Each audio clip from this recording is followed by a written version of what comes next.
Hello, and welcome to Lunar Magic Tea Time, where we discuss all things magical, mystical, metaphysical, and sometimes even a little mundane. I'm Kristen. Today is June 8th, 2020, and today, that makes it Oracle Monday, and today we're going to talk about something. I'm going ahead and giving you some content warnings right now. This is going to be a slightly deeper dive.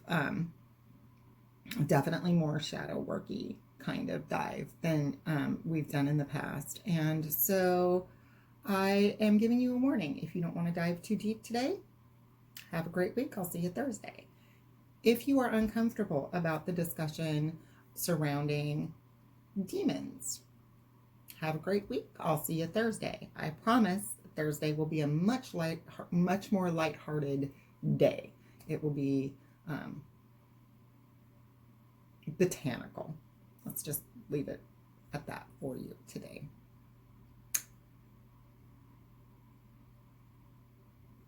I want to talk about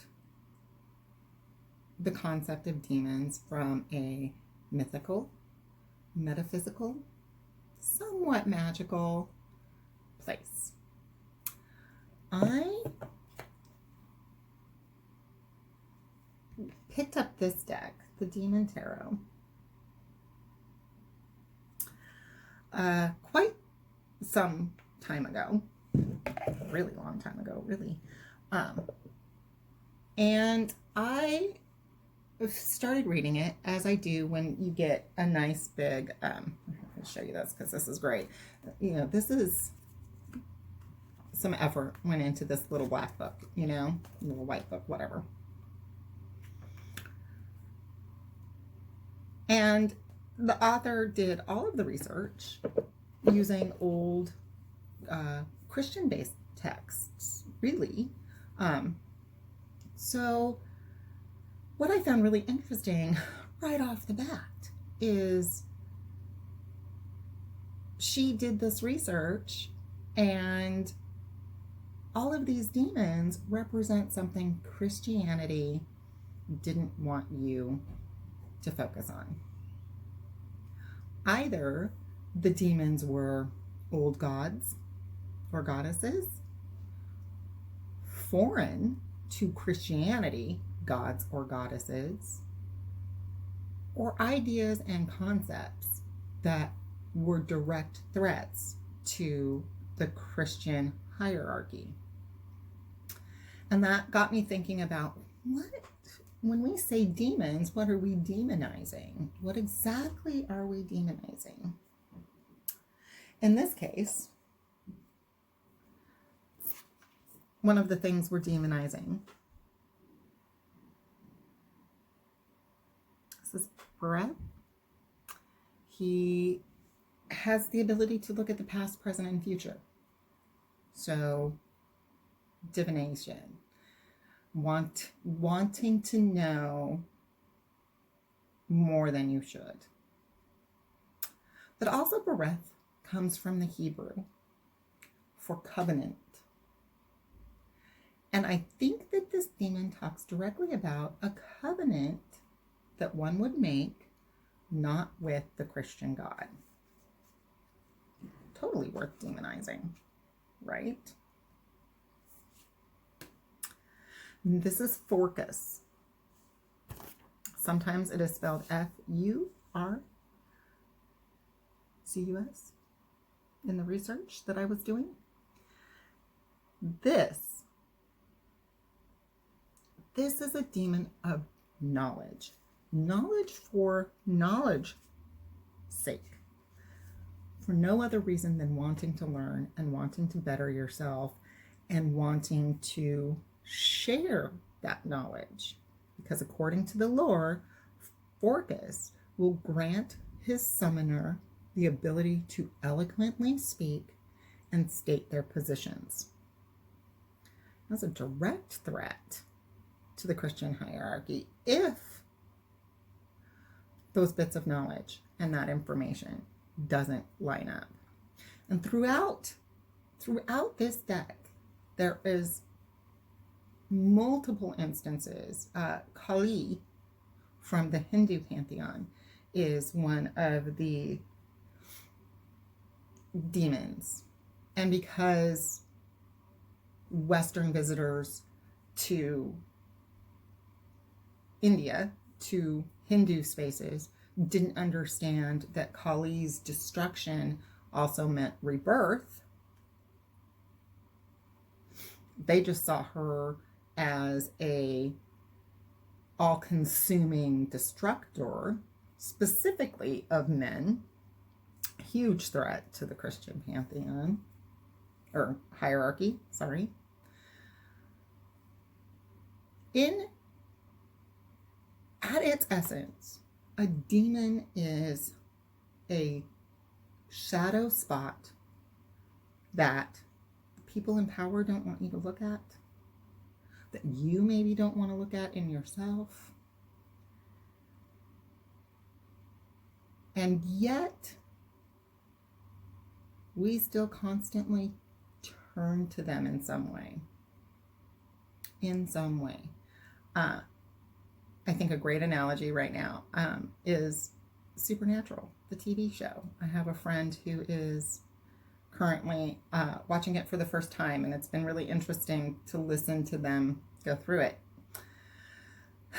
But look at how often good and evil are blurred in Supernatural, where demons, Crowley, isn't always the baddest bad guy. Sometimes the baddest bad guy is the good guy. So why do we paint demons as so demonized? They help our social structure. They help our myth structure. We as humans like very clear good versus evil. And that's just not, when you get right down to it, when you have lived a life outside of kindergarten, you see that good and evil are situational in some cases. Some things are flat out evil. Let's not pretend they're not. But so much of our lives are those gray areas. And when you're ready to take those dives into your psyche and do your work, it would be okay to call upon the help of some of those spirits that deal with the darkness of human nature, who deal with the anger, the wrath, the shades of variation in what is good and what is evil. At the root of it, knowledge is power. And demons represent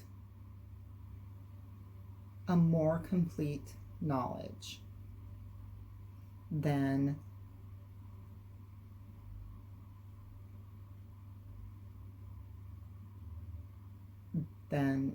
just looking at the love and light side of things. To be a full human, and therefore a full witch, you need to look at the light side, the happy, joyful side. But you also need to be able to look at the shadow side, where things are not always what they seem. So, this week, moving forward, especially with everything that's happening in the world, be willing to look at those less pleasant emotions and those less pleasant things. Like I said, I will be back on Thursday. It will be lighter. It will be much more fun. I hope. That's the plan. I have something stewing in my head. Hey, big announcement. We have merchandise available for you via Teespring. The Lunar Magic Tea Time. Find us there. I've got t-shirts, I've got mugs, I've got a book bag. What witch doesn't need another book bag? If you have any questions, of course, you can reach us at lunarmagicteatime.com. lunar@lunarmagicteatime.com. You can find us on Facebook. You can join the group. Please do. You can find us on Instagram under my name, Kristen Fadich. You can find us on iTunes, Spotify, Stitcher, and Podbean. Sorry, forgot all my ending stuff. I hope you guys have a great week. I hope you stay safe. I hope you stay healthy. And I look forward to seeing you on Thursday. If you have any questions, ask away.